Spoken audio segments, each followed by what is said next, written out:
कान्हा की मुरली, राधा का प्यार, गोकुल की महक, रंगों का एहसास।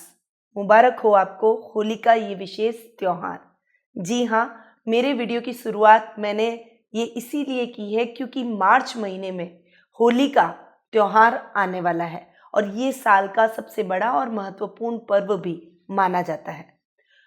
9 9 मार्च को होली दहन किया जाएगा, होलिका जलाई जाएगी और 10 मार्च को धुलंडी का पर्व यानी रंगों के साथ होली खेली जाएगी। इस दिन हमें अपने सभी वैमनस्य से भूलकर अपने शत्रुओं को भी गले लगाकर रंगों के द्वारा अपने मन मुटाव को दूर करना चाहिए और प्रेम से रंगों से इस होली के त्योहार को और अधिक पावन बनाना चाहिए। चलिए, आज हम आते हैं कन्या राशि वालों के मार्च माह के मासिक राशिफल पर। सबसे पहले हम बात करते हैं ग्रहों की। ग्रहों की पोजीशन इस मार्च माह में कैसी रहेगी। सबसे पहले सूर्य ग्रह की बात करें तो वो वर्तमान में कुंभ राशि में विराजमान है और 14 मार्च को वे कुंभ से मीन में प्रवेश करेंगे। बुध ग्रह इस पूरे माह कुंभ राशि में ही विराजित रहेंगे। वहीं मंगल ग्रह धनु राशि में विराजमान है और 22 मार्च को वे धनु राशि से मकर राशि में प्रवेश करेंगे। गुरु ग्रह भी वर्तमान में धनु राशि में विराजमान है और वो 30 मार्च को धनु राशि से नीच के होकर मकर राशि में प्रवेश करेंगे और वापस से 30 जून को वे धनु राशि में प्रवेश कर जाएंगे। यानी ये 2-3 महीने का गुरु का फ्लक्चुएशन रहेगा। शुक्र ग्रह जो कि वर्तमान में मेष राशि में विराजमान है और 28 मार्च को वे मेष से अपनी खुद की राशि यानी वृषभ राशि में प्रवेश करने वाले हैं। शनि ग्रह अपनी राशि में स्वग्रही होकर यानी मकर राशि में स्वग्रही होकर इस पूरे माह विराजित रहेंगे। राहु ग्रह मिथुन राशि में विराजित रहेंगे और केतु ग्रह गुरु और मंगल ग्रह के साथ में धनु राशि में विराजित रहने वाले हैं। अब बात करते हैं कन्या राशि वालों के मार्च माह के मासिक राशिफल की। सबसे पहले हम आते हैं पारिवारिक स्थिति पर। परिवार से व्यक्ति की शुरुआत होती है और परिवार पर व्यक्ति का दिन खत्म होता है, यानी परिवार व्यक्ति के लिए बहुत ही इंपॉर्टेंट है। तो पारिवारिक स्थिति के बिहाफ से यदि मैं देखूं तो कन्या राशि वालों की पारिवारिक स्थिति मार्च माह में बहुत अच्छी जाएगी। आपके पारिवारिक सदस्यों का आपको सपोर्ट मिलेगा। जो व्यक्ति आपसे शत्रुता करके बैठे थे वो भी इस समय आपसे मित्रता के भाव रखेंगे। भाई बहनों से आपकी ट्यूनिंग बहुत ही अच्छी रहने वाली है। माता के साथ आपके संबंध बहुत अच्छे और स्ट्रांग रहेंगे। परंतु यदि फादर की बात करें, पिता की बात करें, तो पिता से आपके संबंधों में कुछ खींचतान भरा माहौल देखने को मिलेगा। संतान पक्ष की ओर से शुभ समाचारों की प्राप्ति होगी। संतान आपकी आज्ञा में रहेगी, आपका कहना मानेगी। आप जो भी कहेंगे संतान आपके कहे अनुसार, आपके बताए हुए मार्गदर्शन के अनुसार अपने मार्ग को प्रशस्त करती हुई दिखाई देगी। वहीं जीवन साथी का पूरा सहयोग आपको मिलेगा।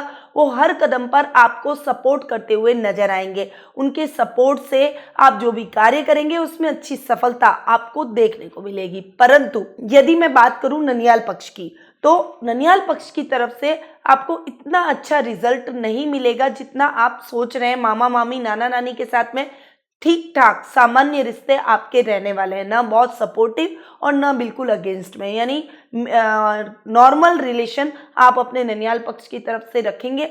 ददियाल पक्ष की ओर से थोड़ा सा खींचतान भरा माहौल आपको देखने को मिलेगा क्योंकि ददियाल पक्ष के स्वामी हैं बुध और वो जाकर बैठे हैं 6th हाउस में। बुध सौम्य ग्रह है और उनका 6th हाउस में जाकर बैठना अच्छा नहीं माना जाता है, इसीलिए ददियाल पक्ष से आपको इतना सपोर्ट नहीं मिलेगा। कुछ बीच बीच में महीने के मिसअंडरस्टैंडिंग भी आपकी रहने वाली है और उस मिसअंडरस्टैंडिंग की वजह से कभी कभी आपके मन में इस माह निराशा के भाव भी उत्पन्न होंगे कि मैंने अपनी बातों से उनको हर्ट कर दिया या फिर उनकी बातें आपको समझ में नहीं आएगी, आप खुद हर्ट हो जाएंगे। ऐसा कुछ माहौल आपके मन का इस महीने रहने वाला है। परंतु जीवन साथी के सहयोग से और माँ के सहयोग से आप अपने रिश्तों को फिर से नॉर्मल करते हुए दिखाई देंगे। वापस से आपके रिश्ते थोड़े अच्छे होते हुए देखे जाएंगे। आपके पराक्रम में कोई कमी नहीं होगी। पराक्रम का लोहा हर व्यक्ति आपका मानेगा। इस महीने आप अपने पराक्रम को प्रदर्शित करते हुए भी दिखाई देंगे, यानी सामाजिक तौर पर आप अपने आप को और अधिक स्ट्रांग करेंगे, समाज में मान सम्मान और प्रतिष्ठा आपकी बढ़ेगी। साथ ही शत्रु पक्ष भी आप पर हावी होने की कोशिश करेगा, परंतु आप उन्हें भी अपने पराक्रम के दम पर परास्त करते हुए दिखाई देंगे। अब बात करते हैं जीवन साथी और प्रेम प्रसंगों की। जीवन साथी और प्रेम प्रसंगों के मामले में ये महीना आपके लिए लकी साबित होगा, क्योंकि सप्तमेश चतुर्थ भाव में सुख स्थान में जाकर मंगल और केतु के साथ में विराजित हो रहे। जी हाँ, मैं गुरु की बात कर रही हूँ। गुरु सप्तमेश है और सुख स्थान में जाकर मंगल और केतु के साथ में विराजित हो रहे। गुरु का फोर्थ हाउस में जाकर बैठना बहुत बढ़िया। सप्तमेश है ये, आपके जीवन साथी से आपको अच्छा फायदा ये इस समय करवाएंगे। आपके जीवन साथी की तरफ से आपके सुखों में वृद्धि होगी, यानी वो अगर कमा रहे, यदि आप दोनों वर्किंग हैं तो उनकी तरफ से आपको कुछ अच्छा बेनिफिट मिलने वाला है। आपके सुखों में वृद्धि होगी। वो कोई लग्जरी आइटम आपको गिफ्ट कर सकते हैं, आपको नई गाड़ी दिला सकते हैं, आपको टू व्हीलर दिला सकते हैं, या फिर आपको कोई अगर आप फीमेल हैं तो आपको गहने वगैरह भी दिला सकते हैं। कुछ ऐसा लग्जरी आइटम आपको देंगे जिससे आपके सुखों में और अधिक वृद्धि होगी। घर का सपना बहुत लंबे टाइम से चल रहा है तो वो आपके घर के सपने को भी पूरा इस महीने करते हुए दिखाई देने वाला है, यानी जीवन साथी के साथ ट्यूनिंग बहुत ही बेटर रहने वाली है। वहीं लव रिलेशनशिप में आप बहुत लंबे टाइम से सोच रहे थे कि किसी को आप प्रपोज करें, तो आपका प्रपोजल इस समय आप अपने पार्टनर के सामने रख सकते हैं। वो आपके प्रपोजल को नहीं ठुकराएगा और आपके साथ आगे जरूर बढ़ेगा। वहीं पार्टनरशिप में काम करने में भी आपको इस माह फायदा रहने वाला है, और जीवन साथी का नाम यदि पार्टनरशिप में डालते हैं तो आपको अच्छे परिणामों की प्राप्ति भी इस महीने देखने को मिलेगी। अब बात करते हैं आर्थिक स्थिति की। आर्थिक स्थिति की यदि मैं बात करूं तो आर्थिक स्थिति इस महीने आपकी फ्लक्चुएट होगी। कभी बहुत अच्छी होती हुई नजर आएगी, कभी आपको लगेगा कि आर्थिक पक्ष थोड़ा सा डावाडोल हो रहा है आपकी तरफ से। आपके जीवन साथी की तरफ से नहीं कह रही हूं मैं, आपकी तरफ से कह रही हूं कि आपकी तरफ से आर्थिक स्थिति, थोड़ी सी फाइनेंशियल कंडीशन आपकी स्ट्रगल करती हुई इस महीने देखी जाएगी। फ्लक्चुएशन रहेगा तो आपको थोड़ा सा अनर्गल खर्चों पर अंकुश लगाना चाहिए। जितना जरूरत हो उतना ही खर्च करें। बहुत ज्यादा खर्च करने से आपके खर्चों में बढ़ोतरी, आमदनी अठन्नी, खर्चा रुपया वाली स्थिति आ जाएगी। जितनी जरूरत हो उतना खर्च करें। शेयर मार्केट में निवेश करना आपके लिए ठीक नहीं है, यानी इस महीने आप शेयर मार्केट में निवेश को भी टालेंगे तो आपके लिए बेहतर रहेगा। आर्थिक स्थिति पर थोड़ा सा आप ज्यादा ध्यान देंगे तो ठीक रहेगा। सुखों में आपके वृद्धि होगी। भूमि, भवन, वाहन जैसे सुख आप प्राप्त करेंगे, परंतु सतर्कता के साथ अपने कार्य क्षेत्र में आगे बढ़े। कोई भी नया निवेश अपने कार्य क्षेत्र में करने की बजाय पुराने कार्यों को ही पूरा करने की कोशिश करें, जिससे आपको उनसे फायदा मिलने लगे, लाभ मिलने लगे, और जिससे आपके मनी का फ्लो बढ़े। अब बात करते हैं कैरियर, व्यवसाय और शिक्षा की। शिक्षा की दृष्टि से यदि मैं देखूं तो ये महीना आपके लिए बहुत बढ़िया, विद्यार्थी वर्ग के लिए ये महीना बहुत बढ़िया है। शिक्षा में आप अच्छा काम करते हुए, अच्छा नाम करते हुए दिखाई देंगे। खासकर खेल कूद के अंदर, करिकुलर एक्टिविटीज के अंदर आप बहुत बढ़िया रिजल्ट इस महीने लेकर आएंगे और कुछ एक अलग पहचान अपनी स्कूल में, कॉलेज में बनाते हुए देखे जाएंगे। आपके लेक्चरर्स और प्रिंसिपल्स भी आपको पर्सनली जानेंगे।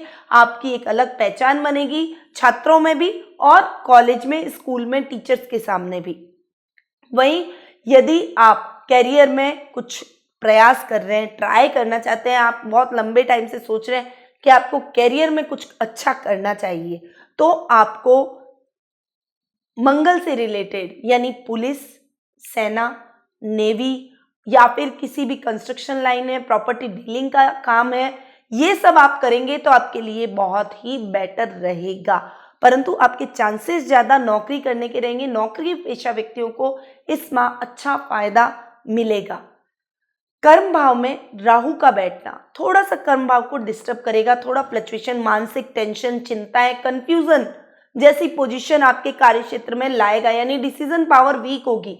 नौकरी कर रहे हैं तो बॉस की आपको डांट पड़ सकती है, क्योंकि आप किसी डिसीजन पे नहीं पहुंच पाएंगे। आपको जो काम देंगे वो काम में भी आप थोड़ा सा गुत्थ जाएंगे, यानी आपको उस कार्य को पूरा करने में भी प्रॉब्लम आएगी। ऐसी कुछ सिचुएशन राहु बनाएगा।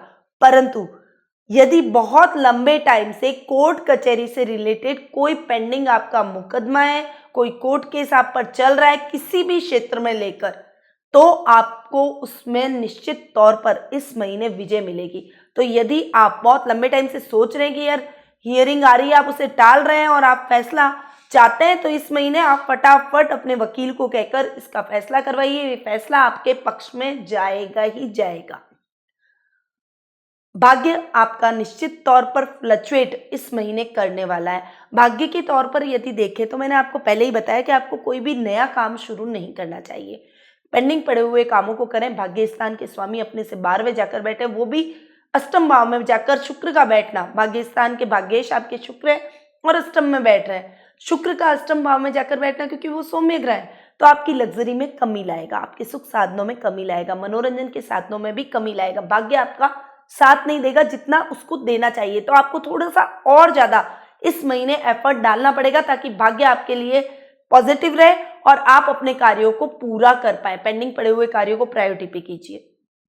अब बात करते हैं स्वास्थ्य की। स्वास्थ्य की दृष्टि से यदि मैं देखूं तो ये महीना आपके लिए ठीक ठाक रहने वाला है, यानी मिले जुले परिणाम लेकर आएगा। स्वास्थ्य में थोड़ा सा कभी आपको सुधार महसूस होगा तो महीने के मिड तक स्वास्थ्य संबंधी कुछ समस्या से आपको गुजरना पड़ सकता है। नर्व संबंधी प्रॉब्लम हो सकती है, स्किन संबंधी डिजीज का सामना भी आपको करना पड़ सकता है। साथ ही सर्दी, खांसी, जुकाम, बुखार और पेट दर्द जैसी समस्या भी इस महीने आपको झेलनी पड़ सकती है। इसलिए अपने स्वास्थ्य का थोड़ा सा ज्यादा ख्याल आपको इस महीने रखना पड़ेगा। स्वास्थ्य के प्रति सचेत रहें। थोड़ी सी गड़बड़ होते ही तुरंत डॉक्टर से परामर्श लें ताकि आपकी ये समस्या और भी अधिक ना बढ़े और आपको हॉस्पिटलाइज ना होना पड़े, हॉस्पिटल के चक्कर न लगाने पड़े।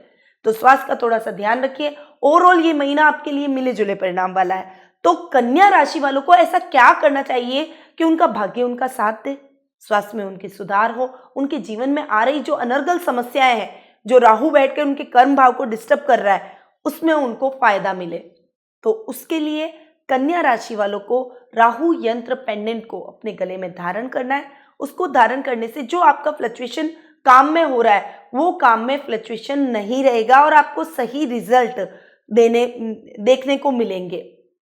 साथ ही यदि हो सके तो एक अमेरिकन डायमंड भी आप अपने हाथों में अंगूठी के रूप में या गले में पेंडेंट के रूप में धारण कर लीजिए, क्योंकि शुक्र आपके भाग्येश है और वो 8th हाउस में जाकर बैठे हैं, तो आपके भाग्य को थोड़ा सा डाउन कर रहे हैं। तो आपको शुक्र संबंधी कुछ उपाय भी करने चाहिए। शुक्रवार के दिन व्हाइट चीजों का आपको दान करना चाहिए।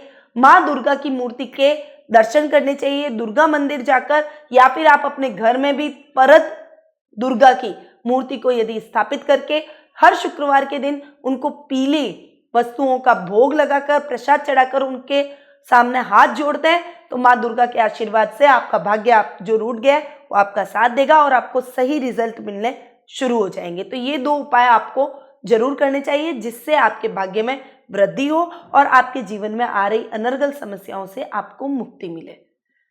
साथ ही कुंडली विश्लेषण के माध्यम से यदि आप मुझसे जुड़ना चाहते हैं, अपनी कुंडली का एनालिसिस करवाना चाहते हैं, तो नीचे दिए गए नंबरों पर आप संपर्क कर सकते हैं।